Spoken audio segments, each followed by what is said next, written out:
सारथी Sanskrit YouTube channel और मनीष शर्मा आप सभी का हार्दिक स्वागत करता हूं। और हम अध्ययन कर रहे हैं संस्कृत विषय का और ये हमारा टॉपिक जो चल रहा है अनुवाद का। पिछले 12 वीडियो से अंदर चलता आ रहा है, ये 13वां वीडियो है इसका और इसमें हम अध्ययन करेंगे कारक प्रकरण का और ये हमारा अनुवाद के प्रसंग में अंतिम वीडियो है। ठीक है, कारकों के बारे में हमने आपको बताया कि कारक 6 होते हैं और आपने जब हिंदी में पढ़े होंगे कारक 8, इसलिए संबंध को कारक नहीं होता है संस्कृत भाषा में, ये हमने आपको एक्सप्लेन किया। और संबोधन भी कारक नहीं होता है, उसको हम प्रथम विभक्ति में पढ़ लेते हैं। अब आज हम अध्ययन करेंगे कारक प्रकरण के अंतिम टॉपिक अधिकरण कारक की। तो टॉपिक डाल लीजिए नंबर 7, अधिकरण कारक। और अधिकरण कारक के लिए हम कौन सी विभक्ति का प्रयोग करेंगे? सप्तमी विभक्ति का प्रयोग करते हैं। अधिकरण कारक के लिए हम किसका प्रयोग करते हैं? सप्तमी विभक्ति का प्रयोग करते हैं। इसका सूत्र भी है, देखिए, आधारो अधिकरणम। क्या है? आधारो अधिकरणम। ये आपको समझ में आ गया होगा, ये क्या है? ये अवग्रह चिन्ह है। ठीक है, आपको समझ में आ गया होगा इसके बारे में कि इसको अवग्रह चिन्ह बोला जाता है। ये डै से डलिया वाला डै नहीं है। ठीक है, इसको लिखिए। अब इसमें क्या बताया कि आधारो अधिकरण है कि आधार की क्रिया की सिद्धि में, कि हमारी जो क्रिया होगी जिसको हम करते हैं उसकी सिद्धि में जो आधार होगा, क्रिया की सिद्धि का जो भी आधार होगा ना, उसकी क्या हो जाएगी? अधिकरण संज्ञा। क्या हो जाएगी? अधिकरण संज्ञा। यदि अधिकरण संज्ञा होती है तो वह कौन सी विभक्ति हो जाती है? वो हो जाती है सप्तमी विभक्ति। तो लिखिए इसकी परिभाषा, क्रिया की सिद्धि में, सिद्धि के मतलब क्रिया को सफल होने में, क्रिया की सिद्धि में, क्रिया की सिद्धि में जो आधार होगा उस कारक की अधिकरण संज्ञा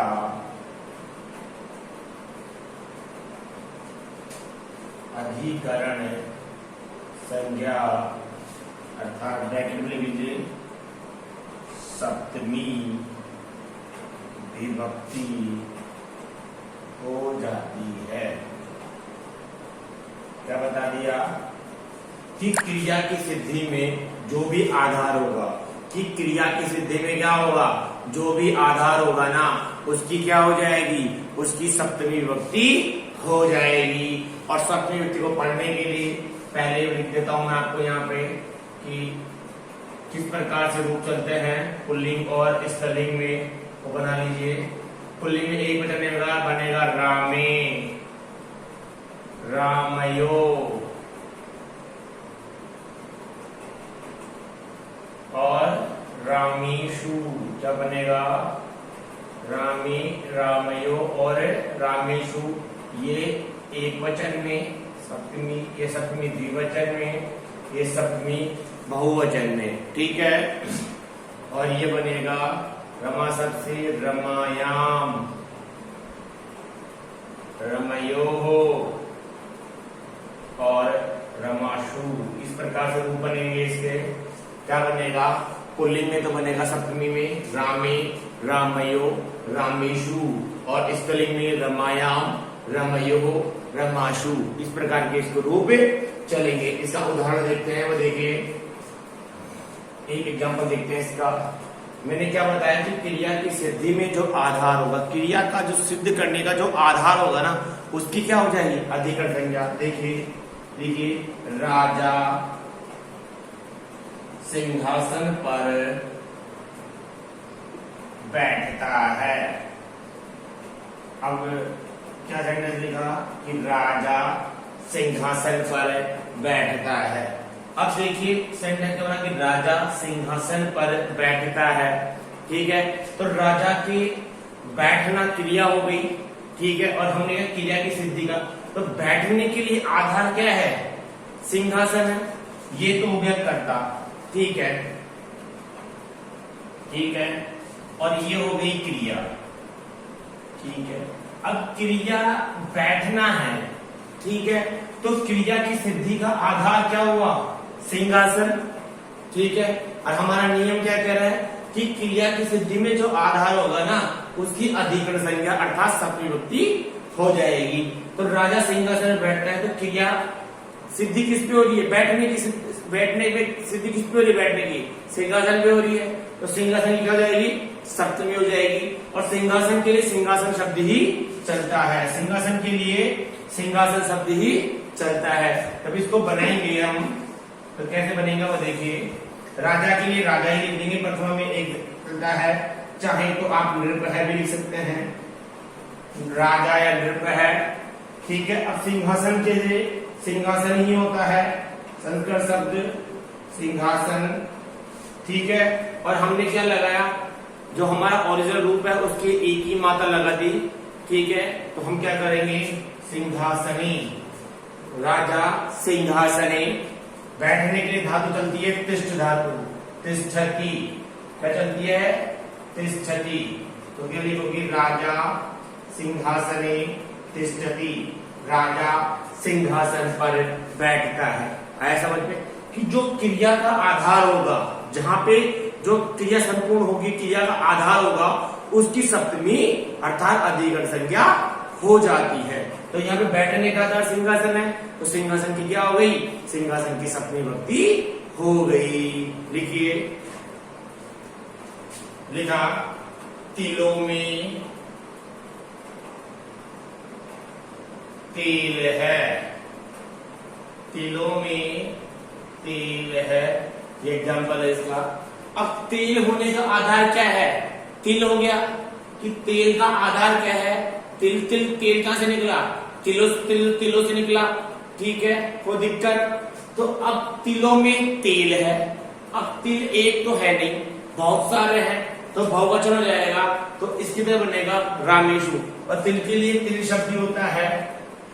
ठीक है, और राम के साथ में एसु लग गया तो तिलेशु। ठीक है, सप्तमी बहुवचन में तिलेशु। तेल शब्द जो है वो नपुंसकलिंग शब्द है, उसके लिए करेंगे तैलम। क्या कर देंगे? तैलम। तिलेशु तैलम। और है के लिए हमने पहले बता दिया है, अस्थि होता है के लिए कि तिलेशु तैलम अस्थि, तिलों में तेल है। ठीक है के लिए हमने बता दिया, एक वचन के लिए अस्थि हो जाएगा। ठीक है, अब यहाँ पे तेल में प्रथमा एक वचन है, तो यहाँ पे है भी एक प्रथमा एक वचन का हो जाएगा। तो क्या बना? तिलेशु तेलम अस्थि, तिलों में तेल है। ठीक है, आगे चलिए, आगे चलिए। राजा महल में रहता है। राजा कहाँ रहता है? महल में रहता है। राजा कहाँ रहता है? महल में। अब रहने के लिए, राजा को रहने के लिए आधार क्या है? महल है। ठीक है, तो महल की क्या हो जाएगी? महल की भी सप्तमी हो जाएगी। और महल के लिए क्या शब्द आता है बेटा? महल के लिए शब्द आता है प्रासाद। क्या शब्द आता है? प्रासाद। अब राजा के लिए राजा रहेगा या निर्भय करेगा, जो आपकी फीलिंग्स होगी वो आप इसको फीलिंग्स लगा दें यहाँ पे। तो क्या राजा या निर्भय है, महल के लिए प्रासाद। अब आकारांत शब्द है तो दे कर देंगे प्रासादे। ठीक है, रहने के लिए कौन सा आती है? निवसती धातु आती है, तो क्या लिख दोगे? निवस्ती, निवस्ती, निवसती। क्या गया? निवस्ती। कि राजा प्रसादे निवसती, राजा महल में रहता है। कि जो रहने का आधार होता है वो क्या है? वो हो जाएगा, उसकी क्या हो जाएगी? उसकी हो जाएगी सप्तमी विभक्ति, जो आधार होगा। एक और लिखिए, वह गांव में रहता है। वह गांव में रहता है। अब रहने का आधार क्या हो गया? गांव हो गया। और कौन रह रहा है? वह रह रहा है। ठीक है। और आगे ता है तो पुल्लिंग का वाचक हो गया, और वह क्या है, प्रथम पुरुष का वाचक, तो वह के लिए लिख देंगे सह। गांव के लिए ग्रामीण, ठीक है। आपको पहले बता दिया गांव के लिए ग्राम शब्द आता है, तो ग्रामीण। रहने के लिए वही निवसति, सह ग्रामीण निवसति, वह गांव में रहता है। सह ग्रामीण निवसति। आया समझ में? क्या समझ में आया कि क्रिया की सिद्धि का जो आधार होगा, कि क्रिया की सिद्धि में जो भी आधार होगा उसकी क्या हो जाएगी, उसकी अधिकरण संज्ञा अर्थात सप्तमी विभक्ति हो जाती है। ठीक है, लिखिए फिर आगे चलते हैं।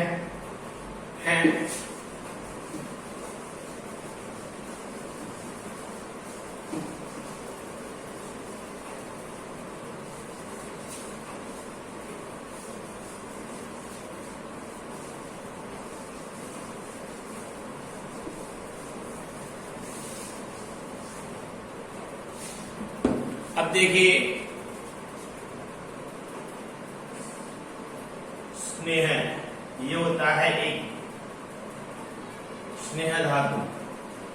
स्नेह धातु के योग में जिससे भी स्नेह किया जाएगा, स्नेह का मतलब क्या होता है, प्रेम करना, ठीक है, लाड़ करना। जैसे माता पुत्र को करती है, पिता पुत्र को करता है, भाई बहन छोटी बहन को करता है, या बड़ी बहन छोटे भाई को करती है।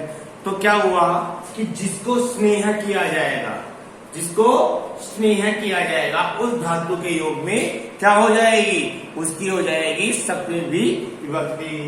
लिखिए स्नेह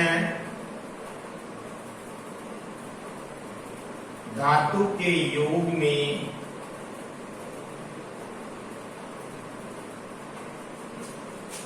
जिसको स्नेह किया जाता है उसकी सप्तमी विभक्ति हो जाती है। क्या बता दिया कि स्नेह धातु के योग में जिसको स्नेह किया जाएगा, जिसको भी क्या किया जाएगा, स्नेह, तो उसकी क्या हो जाएगी, उसकी सप्तमी विभक्ति हो जाती है। ठीक है, और देखो स्नेह धातु के रूप कैसे बनेंगे वो देखिए, स्नेहयति, इस प्रकार के रूप बनेंगे, स्नेहयति, स्नेहयतः और स्नेहयन्ति, इस प्रकार के रूप बनते हैं। इसका विशेष ध्यान रखें, गलती ना करें। स्नेहयति, स्नेहयत, स्नेहयन्ति, इस प्रकार इसके रूप चलेंगे। ये एक वचन में, ये द्विवचन में, और ये बहुवचन में, और प्रथम पुरुष का रूप है, और मध्यम पुरुष में जिस प्रकार पट में चला था, स्नेहयसि, स्नेहयथ, स्नेहयथ, स्नेहयामि, स्नेहयावह, स्नेहयामः, इसी प्रकार इसके रूप चलते हैं। तो कंफ्यूजन नहीं होना है, जो सही रूप है वो ही इसका रूप करना है। ठीक है, अब देखिए इससे बनाते हैं वाक्य। देखा, माता पुत्र से स्नेह करती है, माता पुत्र से स्नेह करती है। ठीक है, अब किससे स्नेह किया जा रहा है, पुत्र से स्नेह किया जा रहा है ना, तो पुत्र की क्या हो जाएगी, पुत्र की सप्तमी विभक्ति हो जाएगी। और माता की प्रथमा को लिखिए माता। ठीक है, अब पुत्र सबसे राम की तरह लेगा, जैसे रामे तो पुत्रे। ठीक है, माता पुत्रे। ठीक है, स्नेह करती है। अब प्रथम पुरुष एक वचन है माता, तो क्या जाएगा, स्नेहयति, तो लिखो माता पुत्रे स्नेहयति, माता पुत्र से स्नेह करती है।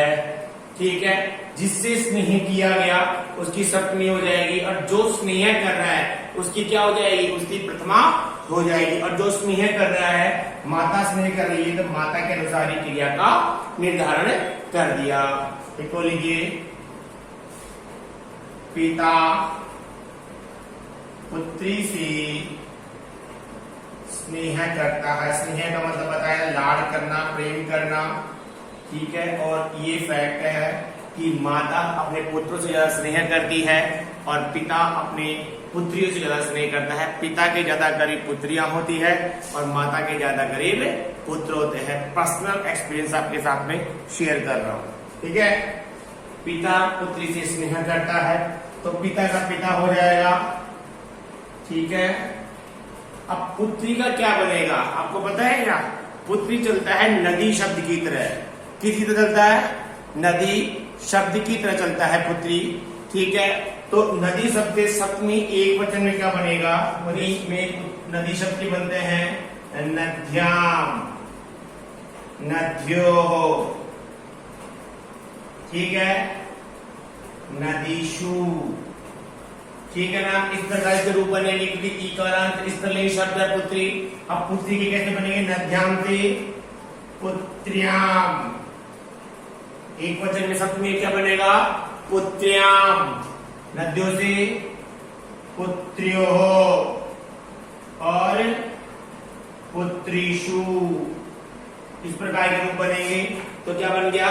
पुत्र्याम। ऐसा मत कर देना कि स्त्रीलिंग शब्द सब रमा के दो, है ना, ऐसा नहीं होगा। तो क्या बनेगा? पिता पुत्र्याम, क्या बनेगा?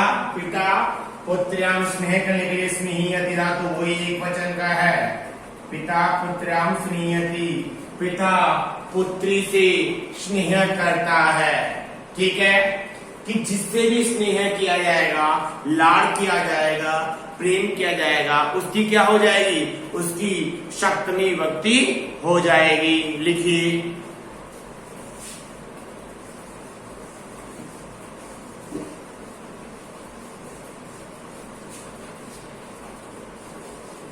अब देखिए आगे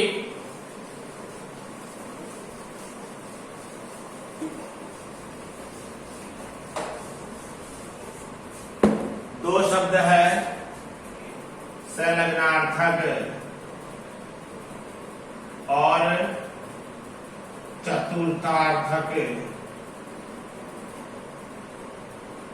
क्या बता दिया कि संलग्न, जिसमें हम पूरी निष्ठा के साथ काम करते हैं, बिल्कुल मन से, पूरा मन से हम जिस विषय का कार्य करेंगे, चाहे कोई भी कार्य हो, चाहे पढ़ना हो, चाहे लिखना हो, पूरे लगन से, पूरी मेहनत के साथ में काम करेंगे। एक तो उस अर्थ में, और जिस कार्य में हम चतुर होंगे, जैसे पढ़ने में चतुर है, लिखने में चतुर है, चाहे खेलने में चतुर है, उन दोनों अर्थों के योग में, कि संलग्न के अर्थ में और चतुर के अर्थ में, जिसमें हम संलग्न रहेंगे और चतुर रहेंगे, उसकी क्या हो जाएगी? सप्तमी विभक्ति हो जाएगी। देखिए, इन दोनों के अर्थ में जिसमें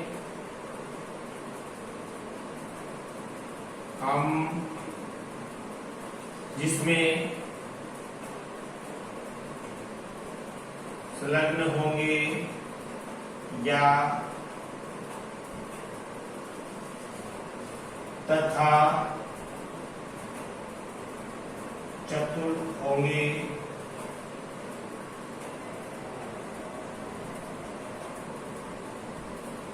उसकी सप्तमी विभक्ति हो जाती है। क्या बता दिया कि इन दोनों के अर्थ में जिसमें संलग्न होंगे और चतुर होंगे, उसकी सप्तमी विभक्ति हो जाएगी, ठीक है। लीजिए, सबसे पहले संलग्न के लिखते हैं।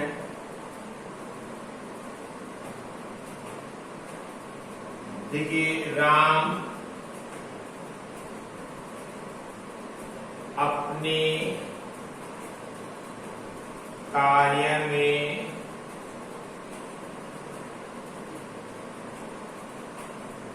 संलग्न है, ठीक है। अपने जो भी वो कार्य कर रहा है, उस कार्य में बड़े मन से, बड़ी निष्ठा के साथ लगा हुआ है। तो बनाइए, राम के लिए शब्द आएगा राम है। अब जिस कार्य में होगा ठीक है, उसकी सप्तमी हो जाएगी।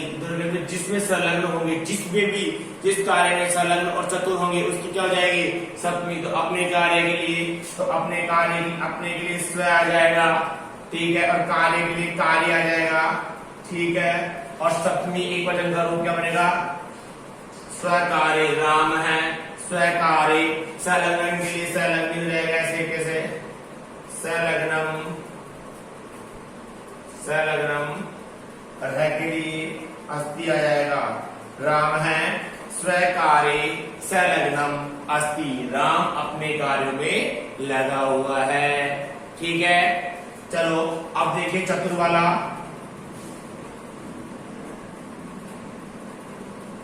ठीक है, अब देखिए मैंने लिखा वह पढ़ने में चतुर है।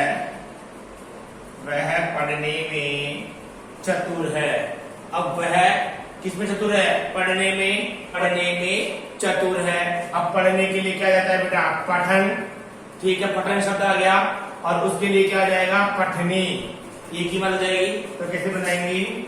सह पठनी चतुर है। इसके लिए चतुर शब्द दिया जाएगा अस्ति। वह पढ़ने में चतुर है।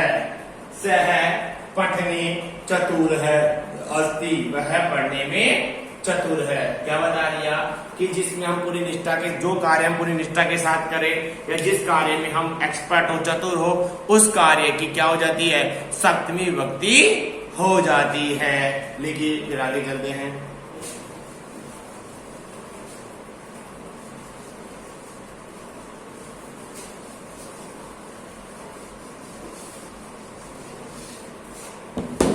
अब दो शब्द और हैं, एक है श्रद्धा और एक है विश्वास, ठीक है। क्या है? एक तो श्रद्धा है और एक विश्वास है। कि जिस पे श्रद्धा होगी और जिससे विश्वास होगा, क्या बताया?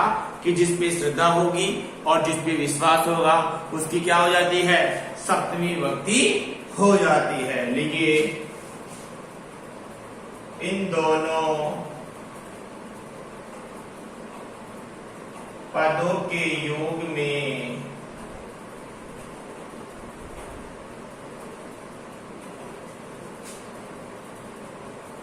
जिस पर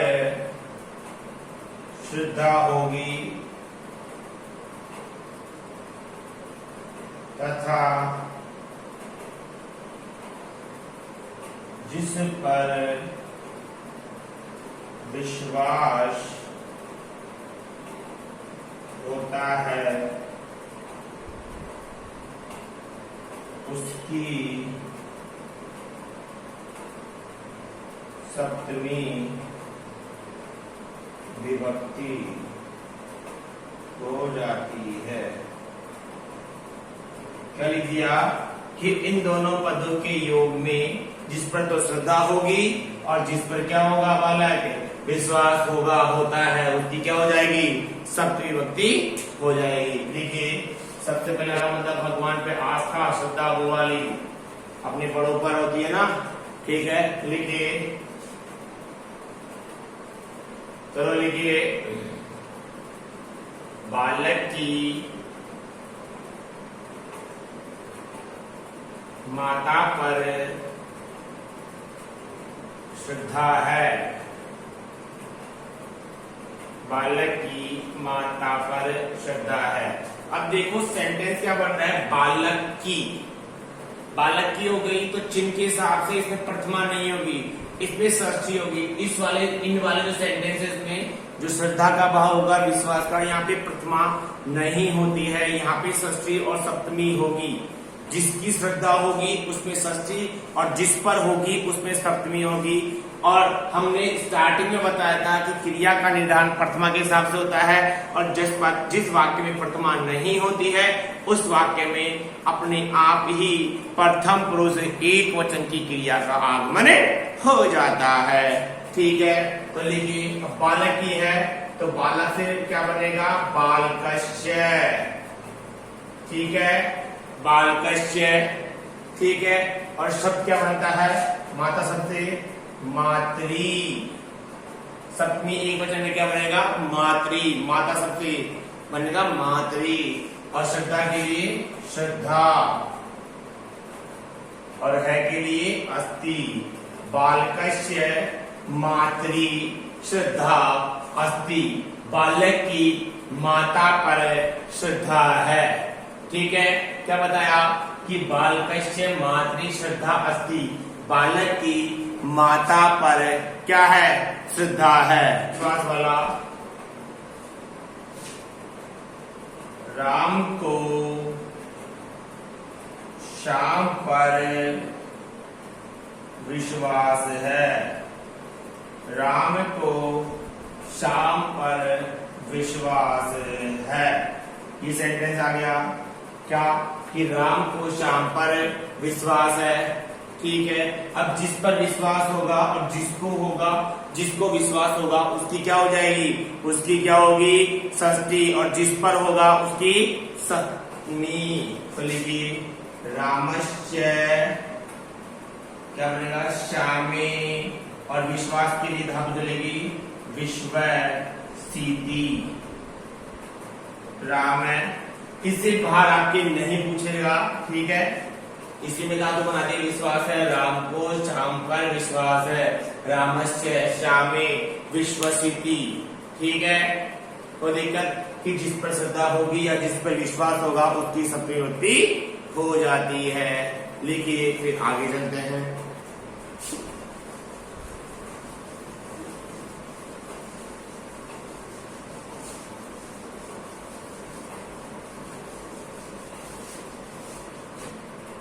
यस्य च भावेन, भाव से भावेन भाव लक्षणम। देखिए, इसका मतलब बता दूं, इस सूत्र का मतलब है कि जब एक क्रिया के बाद दूसरी क्रिया होती है, एक साथ हो जाती है, एक लगातार हो जाती है, एक ही वाक्य में, कि एक क्रिया के साथ जब दूसरी क्रिया होती है ना, तो जो पहले वाली क्रिया है, पहले वाली क्रिया और उसके कर्ता की, पहले वाली क्रिया की और उसके कर्ता की क्या हो जाती है? सप्तमी विभक्ति हो जाती है। तो लीजिए, जब एक क्रिया के बाद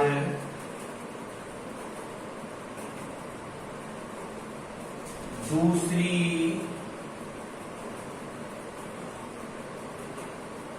क्रिया हो तो पहली वाली क्रिया तथा उसके कर्ता की सप्तमी विभक्ति हो जाती है। क्या बता दिया कि जब एक क्रिया के बाद दूसरी क्रिया हो तो पहली वाली क्रिया तथा उसके कर्ता की सप्तमी विभक्ति हो जाती है। ठीक है, कोई दिक्कत? क्या कि जब पहली वाली क्रिया के, जब एक क्रिया के बाद में दूसरी क्रिया होती है तो पहली वाली जो क्रिया होती है उसकी क्रिया की और उसके कर्ता की सप्तमी विभक्ति हो जाती है। लिखिए, सेंटेंस समझाता हूं फिर आगे। अध्यापक के आते ही छात्र पढ़ने लग गए। क्या लिखा कि अध्यापक के आते ही पहली क्रिया खत्म हो गई, कि जैसे ही अध्यापक आया छात्र, दूसरी क्रिया स्टार्ट हो गई, छात्र ने क्या किया? छात्र पढ़ने लग गए। अब पहला कर्ता कौन है? पहला कर्ता अध्यापक है और पहली क्रिया कौन सी है? आना। ठीक है, और दूसरा कर्ता कौन है? छात्र, और दूसरी क्रिया कौन है? पढ़ना। ठीक है, तो क्या हुआ कि अध्यापक के आते ही छात्र पढ़ने लग गए। ठीक है, तो क्या होता है, एक क्रिया के बाद जब दूसरी क्रिया होती है तो पहली वाली क्रिया होती है ना उसकी और उसके कर्ता की क्या हो जाती है, सप्तमी हो जाती है। तो उसमें पहले वाला क्रिया कौन है, आना, और उसका कर्ता कौन है, अध्यापक। तो अध्यापक की क्या हो जाएगी, सप्तमी। तो लिखो अध्यापकी, ठीक है। और धातु क्या बन गई, आगच्छति, ठीक है ना। तो आगच्छति लिखेंगे तो क्या लिखेंगे, आगति, अध्यापक है आगति, अध्यापक है आगति, अध्यापक के आते ही, ठीक है, अध्यापक के आगति। अब छात्र है तो बहुवचन होंगे, पढ़ने लग गए तो क्या बनेगा, छात्रा, इसमें प्रथमा हो जाएगी छात्राः, ठीक है। और पढ़ने लग गए तो पठ धातु से इसी के हिसाब से बनेगा पठती, पठत, पठंती, की कर्ता प्रथमा, छात्रा में प्रथमा बहुवचन तो क्रिया भी प्रथमा बहुवचन की। तो क्या बनेगा, छात्राः पठन्ति, अध्यापके आगते छात्राः पठन्ति, अध्यापक के आते ही छात्र पढ़ने लग गए। अध्यापके आगते छात्राः पठन्ति, अध्यापके आगते छात्रा पठन्ति, ठीक है। अब अगला देखिए,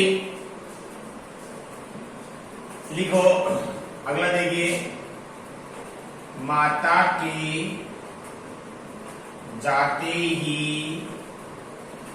छात्र बालक रोने लग गया। क्या लिखा कि माता के जाते ही बालक रोने लग गया। होते ना छोटे बालक कि माता उनको छोड़ के चली जाती है तो अपने आप उनकी आंखों में ऐसा आंसू आ जाने स्टार्ट हो जाते हैं। तो क्या बताया कि माता के जाते ही बालक रोने लग गया, ठीक है। पहला कर्ता कौन, माता, और पहली क्रिया कौन, जाना, ठीक है। अब इन दोनों की क्या हो जाएगी, इन दोनों की सप्तमी हो जाएगी। तो माता के लिए पहले बता दिया था सप्तमी, एक बचने मातृ बनता है, मातृ, जाने के लिए गते कर लेंगे मातृ, गते। अब बालक में हो जाएगी प्रथमा, बालक है, और रोने के लिए रुद्ध धातु से बनेगी रुदती, ठीक है। क्या बनेगी, रुदती। तो क्या बन गया, मातृ गति बालक है रुदती, माता के जाते ही बालक रोने लग गया। तो क्या बना, मातृ गति बालक है रुदती, माता के जाते ही बालक रोने लग गया। आया समझ में।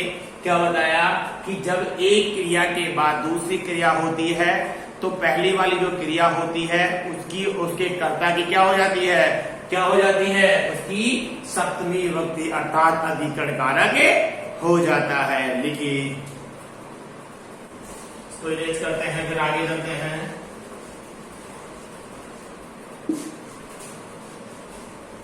अब लास्ट जो सूत्र है वो देखिए, यतश्च निर्धारणम, यतश्च निर्धारणम। देखिए कुछ अध्यापक इसको षष्ठी विभक्ति में पढ़ा देते हैं, कुछ सप्तमी में पढ़ाते हैं, क्योंकि इसमें सप्तमी भी होती है और षष्ठी भी होती है, दोनों विभक्तियां इसके अंदर होती है, ठीक है।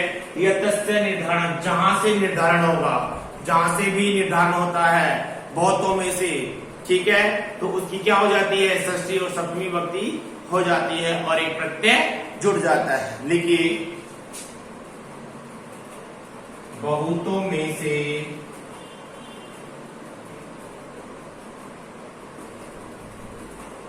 किसी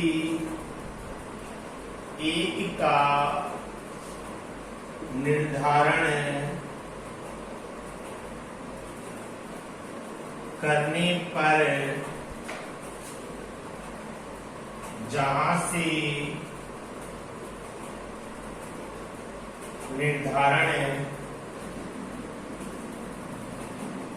किया जाता है उसकी सप्तमी विभक्ति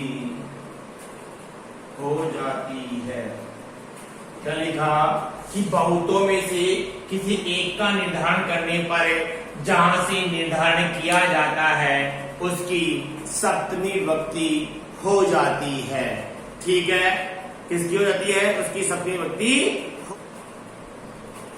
यहां पर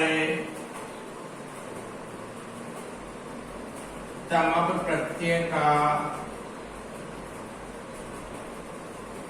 प्रयोग भी होता है। तमक प्रत्यय का प्रयोग भी होता है। किसका प्रयोग होता है? तमक प्रत्यय का प्रयोग भी होता है। अब देखिए सेंटेंस बनाकर दिखा रहा हूं। मैंने लिखा कवियों में कालिदास श्रेष्ठ है। कवियों में कालिदास श्रेष्ठ है। क्या लिखा सेंटेंस कि कवियों में कालिदास, तुमने कालिदास श्रेष्ठ है। अब मैंने कहा बहुतों में से किसी एक का निर्धारण करने पर जहां से निर्धारण होगा। अब कालिदास, बहुत सारे कवियों में से एक का निर्धारण किया जा रहा है कालिदास का। ठीक है, अब कहां से किया जा रहा है कि जहां से निर्धारण किया जाता है। तो कवियों से निर्धारण किया जाता है तो इसकी क्या हो जाएगी? सप्तमी हो जाएगी। अब कवि शब्द पुल्लिंग शब्द है तो क्या बन जाएगा? बहुवचन है। कवियों में से क्या बन जाएगा? कविशु। क्या बन जाएगा? कविशु। बहुत सारे हैं ना, तो सप्तमी एकवचन में क्या बनेगा? हरि शब्द से बनता है ये, हरि हरि। क्या बनेगा? हरिशु, हरो हरयो हरिशु। सप्तमी एकवचन में क्या बनेगा? कविशु। और कालिदास में हो जाएगी सप्तमा, कविशु। कालिदास है, कविशु कालिदास है। और यहाँ पे तमक प्रत्यय होगा जिसकी श्रेष्ठता बताई जाएगी जिसके साथ में, तो क्या बन जाएगा? श्रेष्ठ एज इट इज। और तमक प्रत्यय में तम है, इस प्रकार से हो जाएगा श्रेष्ठतम है अस्ति। इस प्रकार बन जाएगा श्रेष्ठतम है बन जाएगा।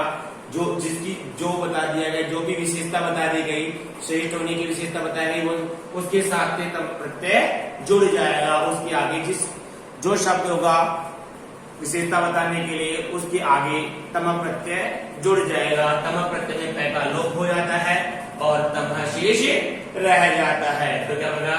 कविशु कालिदास है, श्रेष्ठतम है अस्ति। कवियों में कालिदास श्रेष्ठ है। ठीक है, एक और लिख लीजिए। पर्वतों में हिमालय श्रेष्ठ है। पर्वतों में क्या श्रेष्ठ है? हिमालय श्रेष्ठ है। तो लिख लीजिए, वही सप्तमी कर दीजिए पर्वतों की। पर्वतेषु और हिमालय प्रथमा हिमालय है। पर्वतेषु हिमालय है, श्रेष्ठतम है अस्ति। पर्वतेषु हिमालय श्रेष्ठतम है अस्ति। पर्वतों में हिमालय श्रेष्ठ है। कि जहां से निर्धारण हो गया, पर्वतों से किसका निर्धारण कर दिया? हिमालय का। कि जहां से भी निर्धारण होगा उसकी सप्तमी, तो पर्वतों में पर्वतेषु हिमालय है श्रेष्ठतम है अस्ति। पर्वत सेंटेंस का आगे चलते हैं। नदियों में गंगा श्रेष्ठ है। नदियों में गंगा श्रेष्ठ है। अब बनाया गया कहां से श्रेष्ठ है? नदियों में। तो नदियों में क्या बन जाएगा? नदीशु। आपको पहले बता दिया था वो वाली चीज, मैंने टेबल बना करके। नदीशु। अब गंगा श्रेष्ठ है तो गंगा ये प्रथमा एज गंगा। अब देखिए श्रेष्ठ, अब यहाँ पे मैंने देखो पुल्लिंग का वाचक था तो तमह करा राम की तरह। अब स्त्रीलिंग का वाचक है तो मैं कहूंगा तमा और अस्ति। ये तम प्रत्यय पुल्लिंग स्त्रीलिंग के हिसाब से चेंज होता है। तमा, तमह, तमा, तमम। ठीक है, तो क्या लिखा? नदीसी। अब यहाँ पे गंगा स्त्रीलिंग है तो क्या कर दिया? तमा। और यहाँ पे हिमालय पुल्लिंग था तो तमह कर दिया। ठीक है, तो नदीसु गंगा श्रेष्ठतमा अस्ति। ठीक है, ठीक है ना? ठीक है, इसी के साथ आपकी ये कक्षा यही समाप्त होती है और आपकी कारक प्रकरण का जो टॉपिक है वो भी यही समाप्त होता है। ठीक है, यदि हमारा वीडियो और हमारा पढ़ाया आपको समझ में आया हो तो हमारे वीडियो को लाइक करें, शेयर करें और सब्सक्राइब करें, जिससे आने वाले वीडियो की नोटिफिकेशन आपको जल्द से जल्द प्राप्त हो जाए।